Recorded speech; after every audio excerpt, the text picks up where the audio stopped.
Hi, I'm Lace Bouquet and I'm an old school Lolita who enjoys art and sewing. Today I'll be showing you how to make your own Usakumya. I've digitized the patterns from GLB3 and I've turned them into a printable PDF that I've put in the description below. Full disclaimer, I'm not a professional, I just really enjoy sewing.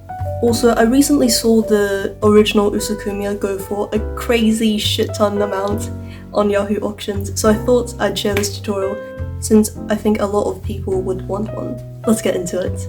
Trace your patterns onto your fabric with the darts included, and then start cutting it out with this kind of knife instead of a pair of scissors. This will ensure that your fur doesn't get chopped up by the scissors.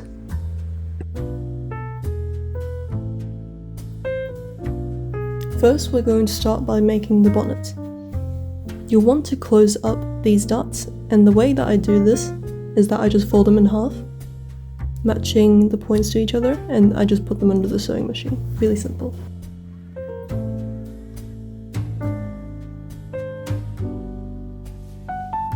So we've got one dart done, and now we're just going to do the other one. Now that we've done both darts, you want to sew up the ears, which is quite a simple process. You just sew all around. So here are mine. I've already sewed them up and flipped them inside out. I've marked in where I want to place my ears. You just want to pin this one all the way around and then just stuff in the ear in here as well.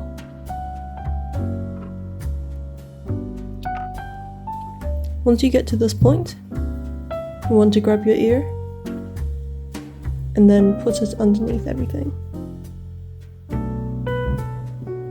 So it's sandwiched. And then you want to pin your ear in between the side bonnet piece and the top bonnet piece.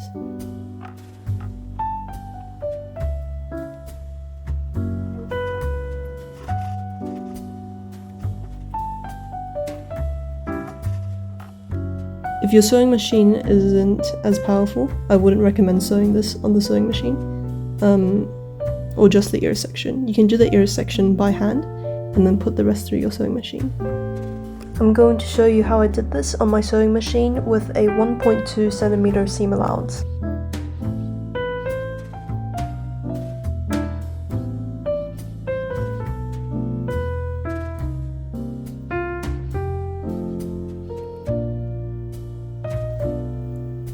For the bonnet, I ended up stitching the ears down in between the two layers first, and then stitching the pieces around it.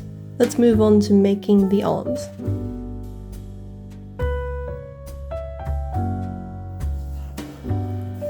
For the arms, I began with first stitching down the start. You should do that to both sides. And then I pinned it closed. And now I'm going to start stitching from the opening all the way around until the end of the opening. After that, you should have something like this. I flipped mine inside out so you can see. When you're pinning the foot pad onto the leg, you want to follow the fur direction. So I've marked in the fur direction going downwards and going downwards for this one as well. So you want to flip it right side to right side and then pin from the middle to the outside, if that makes sense. This will make sewing the foot pad a lot easier. So now we're going to pin like so. You want one pin at the top first and then one pin at the bottom. Like so. And then you want to pin all around and make sure it's spaced out evenly. So I've pinned it halfway between these two pins, and then pinned halfway between these two pins. And you want to do that just all around. If you don't have a heavy duty sewing machine, I would not recommend putting this under your sewing machine because you'll have to sew through like 4 layers of fur at this junction. Instead, you should hand sew all around. Probably do a back stitch or a running back stitch. That should be fine.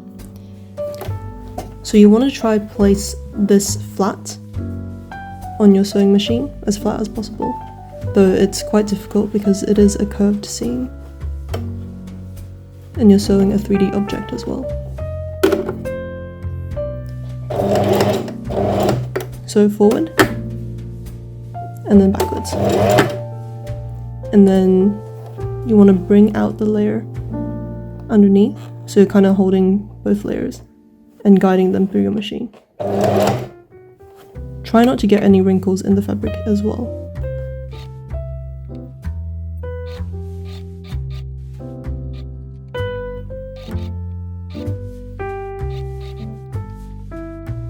When you get to this junction where it meets the seam, you want to flip this the other way, just so you can lay the 2 layers here flat.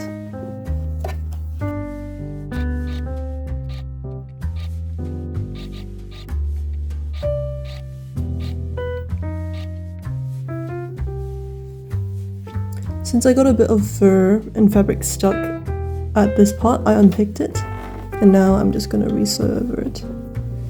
If you have any mistakes during this part, which is going to probably be common, you can just hand sew it or machine sew it closed.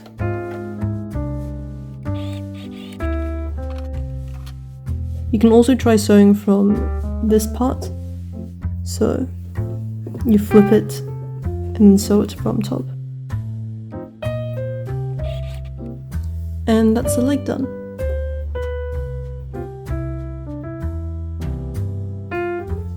To create the torso, I started by stitching these 2 pieces together.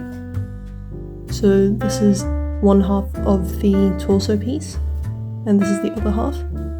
And then I pinned on the back piece, just like how I did with the sole of the foot. And I'm going to sew it on in the same manner.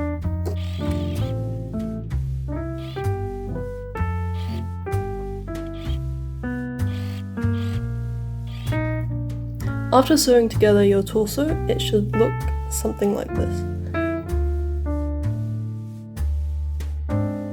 To do the face pieces, I like to shave them down because then it shortens the fur. This will allow the eyes to be more easily seen, and it's also easier to work with. So I'm going to go ahead to shave this. To do the head, you'll want to pin your 2 head pieces together like so, after sewing together the dot. Now you're going to sew down the snout, and then stop here, sew again, so that you can have a little opening for you to stuff in. Now you're going to want to take your middle of the head part, you see this round bit at the bottom, pin that in between your 2 head pieces that you just sewed together, and pin that all the way around until the end meets the bottom of the head. Once your head is pinned like this, you'll just want to sew all around like your previous pieces.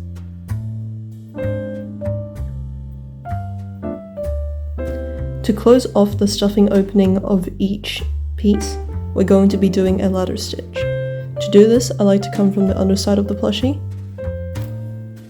and then do like a running stitch all across the edge. So I'll do one here, and then I'll move to the other layer and do one there as well. And just keep on doing this until you've closed it. With every few ladder stitches that you do, you want to pull a bit, like so, to close the plushie as you do it. If you try doing it all at once at the end, your thread might snap and you'll have to redo it. Here I'm using an embroidery thread because when I tried this with normal thread, the fur was too thick and it wouldn't pull properly. So the thread kept on snapping.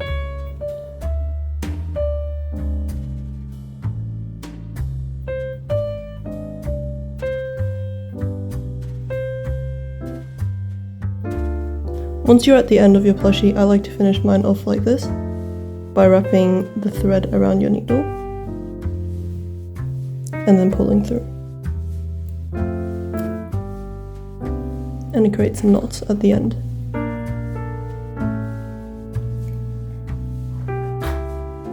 After that, just snip it, and that's how you close the plushie. You might want to give it a little bit of a brush just to get all the thread out.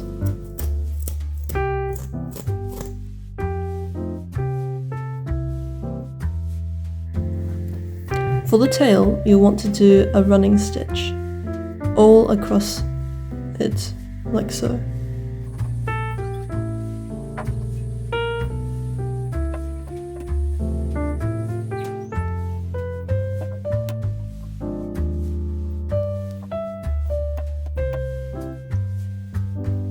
And then you want to pull through and then add a little bit of stuffing inside.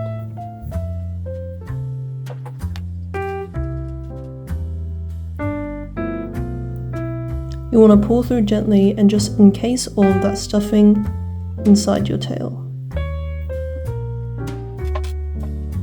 Then without cutting the thread, I'm going to attach this onto the body.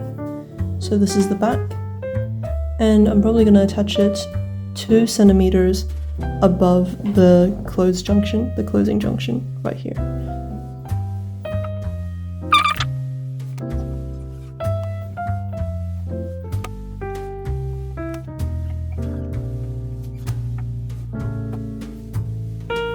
Then I just finished the tail off like I did with the other parts of the body, and here's how it looks.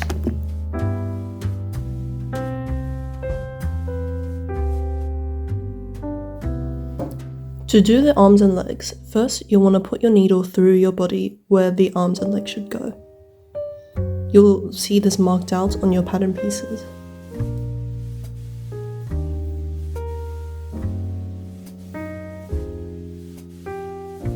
So first through like this, and then attach your arm like so.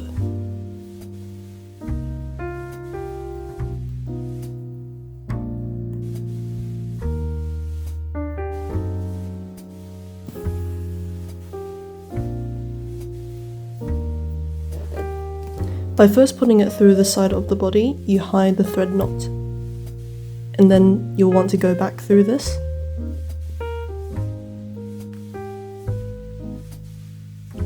And then through the body again. I'm using a really long needle to do this so that the needle doesn't get lost as it goes through the torso.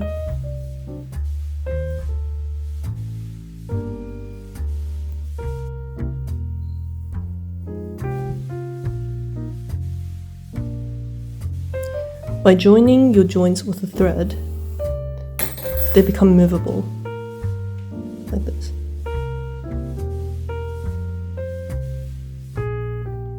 And you just want to repeat that with your other arm, and repeat this whole process with your legs.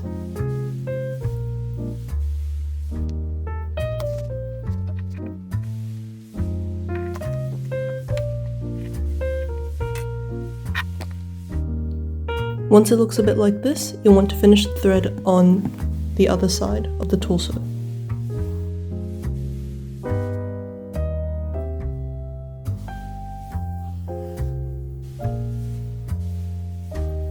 Just move this arm out of the way and then tie a knot.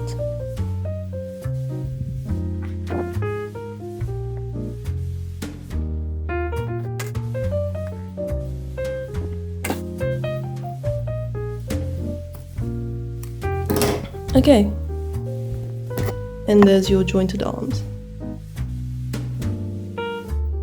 Now repeat the same process with your legs. Okay, I've joined up the legs, and here's how it should look like. I forgot to mention that I use double threaded embroidery thread, so I just put the thread through once and then tied a knot here. Now let's move on to the head. For the head, I'm using double threaded embroidery thread again, just because this is much stronger and it won't snap as you're sewing it on. So, you'll want to ladder stitch all around the head, like so.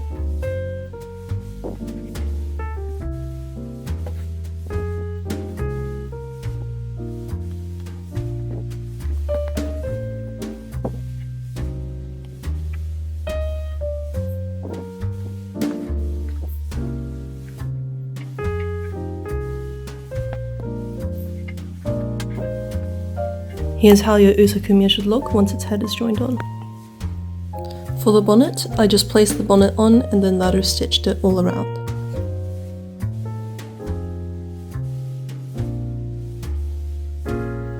To do the eyes, I've marked in where I want them to go with an erasable marker pen that you can't really see in the video. So first we're going to go from one of the eyes. We want to put one of the eyes over to the other side of where we want to put the other eye, like so.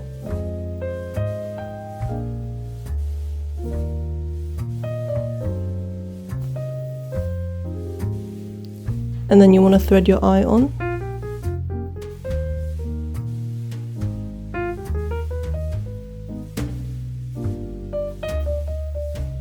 Like this. And then thread it back.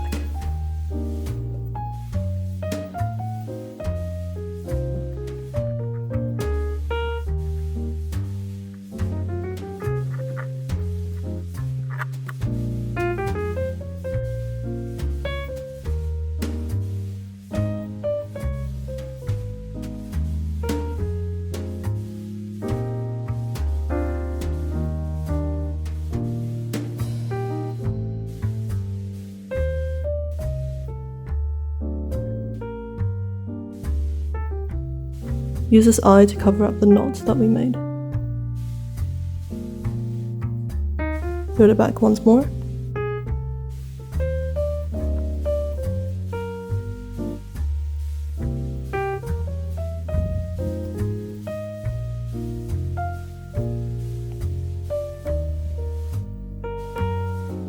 And then tie a knot underneath this eye.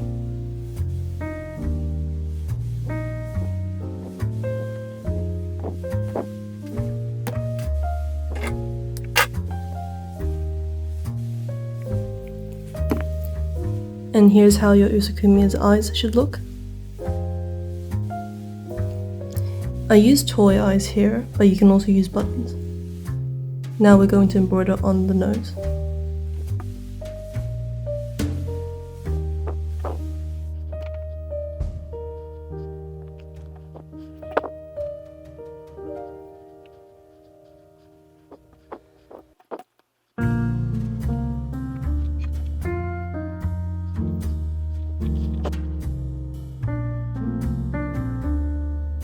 So this is my finished Usakumya. For the nose, since there were some little bits of fur peeking out, I just colored it with a Sharpie. I finished the embroidery by doing the mouth and then finishing off the knot under this eye, so it would all be hidden. Now I'm going to put a bow on it and it'll all be complete. And here's the finished Usakumya. I've tied a red ribbon around his neck, just like in the original, and here's some final info before I end the video. To make my Usakumya, I used around 70 centimeters by 140 centimeters of fake fur. However, the length of your fabric will depend on the width as well.